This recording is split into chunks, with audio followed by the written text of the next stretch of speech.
ఆంధ్రప్రదేశ్ కూటమి ప్రభుత్వం ఏర్పడిన తర్వాత ఉప ముఖ్యమంత్రిగా బాధ్యతలు చేపట్టిన పవన్ కళ్యాణ్ ఎన్నికల సమయంలో తాను ఇచ్చిన హామీలను ఎలా నెరవేరుస్తూ ముందుకెళ్తున్నాడో అందరం చూశాం.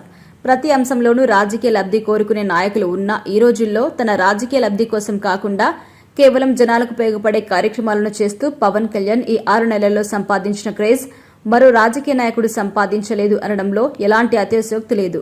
గ్రామ సభలు ఏర్పాటు చేసి రాష్ట్రంలో ఉన్న ప్రతి పల్లెల్లోని సమస్యలు గుర్తించి పల్లె పండగ పేరుతో ప్రతి గ్రామంలోనూ సీసీ రోడ్లు, బీటీ రోడ్లు, గోకులాలు నిర్మించాడు. వైసీపీ ప్రభుత్వం 5 ఏళ్లలో చేయలేని పనులు కేవలం 6 నెలల్లో చేసి చూపించి నిజమైన చిత్తశుద్ది ఉంటే ఎలాంటి అద్భుతాలు చేయొచ్చో నిరూపించారు.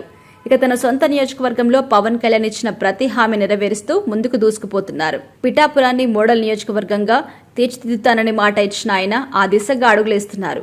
పిఠాపురంలో 100 పడకల హాస్పిటల్ కి నిధులు మంజూరు చేయించిన పవన్ కళ్యాణ్ మరో బృహత్తర కార్యక్రమానికి శ్రీకారం చుట్టారు. ఎన్నికల ప్రచారం సమయంలో అక్కడ అపోలో హాస్పిటల్ సేవలు జనాలకు అందేలా చేస్తాను అని మాట ఇచ్చారు. నేడు Apollo hospital founder doctor Pratap Reddy గారి బర్త్డే సందర్భంగా పిఠాపురం అపోలో హాస్పిటల్స్ ద్వారా ఒక ఫౌండేషన్ ఏర్పాటు చేసింది ఉపాసన కొనిదెల. ఈ సందర్భంగా ఒక అంగన్వాడీ మోడల్ ని లాంచ్ చేశారు. దీని ద్వారా హెల్త్ కేర్, న్యూట్రిషన్ సమస్యతో పాటు గర్భిణీ స్త్రీ సంరక్షణ వంటి ఎన్నో అద్భుతమైన కార్యక్రమాలు చేపడుతున్నారు. 2 తెలుగు రాష్ట్రాల్లో ఈ కార్యక్రమాన్ని చేయాలని సంకల్పించిన ఉపాసన ముందుగా పిఠాపురం నుండి ఈ పైలట్ ప్రాజెక్టు మొదలుపెట్టింది. ఈ వార్త ఇప్పుడు సోషల్ మీడియాలో వైరల్ అవుతుంది. ఏ జన్మలో ఏ పుణ్యం చేసుకున్నామో పవన్ కళ్యాణ్ లాంటి వ్యక్తి మా ఊరికి ఎమ్మెల్యే అయ్యాడు అంటూ పిఠాపురం ప్రజలు పొగడ్తలతో ముంచెత్తుతున్నారు. అంతేకాదు, త్వరలో పిఠాపురంలో ఫ్లై ఓవర్ బ్రిడ్జ్ పనులు కూడా ప్రారంభం కాబోతున్నాయి.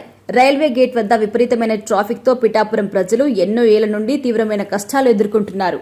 వాళ్ళ కష్టాలకి శాశ్వత పరిష్కారం చూపించబోతున్నారు.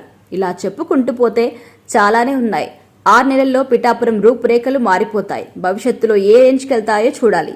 వచ్చే నెలలో పవన్ కళ్యాణ్ మరోసారి పిఠాపురంలో పర్యటించి అభివృద్ధి కార్యక్రమాలను పరిశీలించబోతున్నారు.